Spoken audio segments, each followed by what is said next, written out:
I know it's been forever, but I have been so busy, and that included like my book release and doing lots of things, because obviously you all know by now that I'm a witch, and it was Halloween season, which means I had so much to do. Following on from my series on creating conflict in your novels, I just wanted to talk about creating tension within your novels.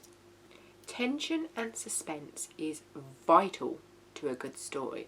It's what keeps your readers engaged in the story, needing to read like the next page and the next, just one more chapter, unable to put your book down. Most people seem to think that tension is hard to write, but really, if you know what actually makes tension within a story, it can be less daunting than you think.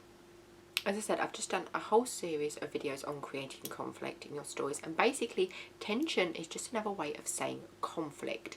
So I'm not really going to go off into a big long description of the types of conflict again or anything like that, or how to write them, because that would just be wasting your time and mine, and we're not here for that.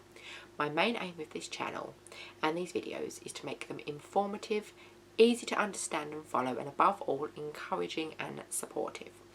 All the things that we need to be for fellow writers. It's all too easy to tear each other down and be less and less easy to encourage people, so that's what I hope I'm doing. So in this video, I'm going to give you ideas other than conflict as a way of creating tension in your stories. Let's start with an easy one, okay? Don't let your characters have what they want. At least not at first. I know, they're your babies, and it's so hard to say no to them. Believe me, I get it. I've been there. His name is Avery. He's a pain in my ass.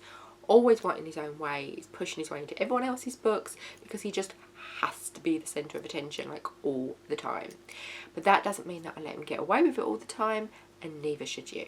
When he eventually did get his own book, I didn't make it easy on him. I didn't just allow him to like waltz in and start demanding and give him everything that he wants. It's just not going to happen. That would be way too boring, and no reader is going to want to see a bunch of spoilt brat characters that demand, and like mummy daddy author just lets them have it.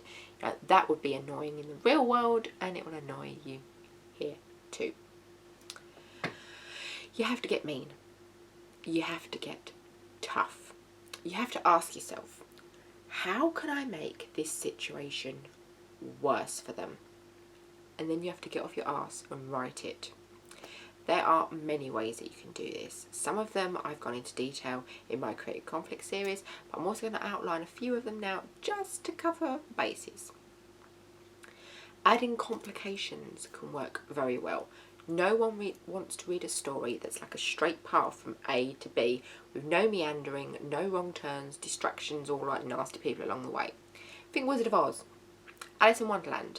They all had one objective, which was to get home, but they had to go on a journey to get there. Even when following the Yellow Brick Road, it wasn't easy going. Yes, Dorothy met some good friends along the way, but she also had distractions and people working against her to try and stop her from reaching her goal. Just remember that less is often more, especially in the case of writing. Think about how you feel when you're watching a soap opera or some other drama on TV, okay? If there's too much happening to the one character, you start to get fed up with it, and you start to lose your belief in the story. When reading a book, we are encouraged to suspend our belief, but not throw it out of the window and be done with it completely. If it feels too much like a story, if the situations are too bizarre or too numerous, the reader will find it hard to get into.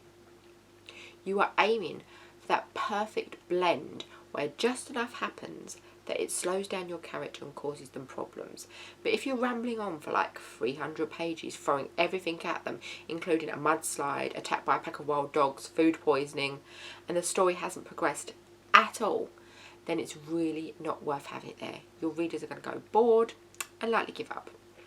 It's often better to resolve a smaller conflict before introducing another, or setting one aside to come back to later even. Don't just pile too much shit on your characters, even if they are superhuman. Another thing you can do is to vary the sources of your tension. That means it doesn't just have to all be aimed at your main character. Ideally, you'll have more going on in your story than just the main plot line and the main character. Side plots, background story, side characters and background characters and situations all help to break up the focus of the main story. Things that happen with side characters can then be used to move the main plot along and to affect it for better or for worse, so do not ignore them. Again though, less can be more, so don't go off on tangents about millions of side characters and situations that actually don't do much to help. It will just get confusing and boring. You can have this a number of ways. What about having two friends on the hero's side that have had a falling out?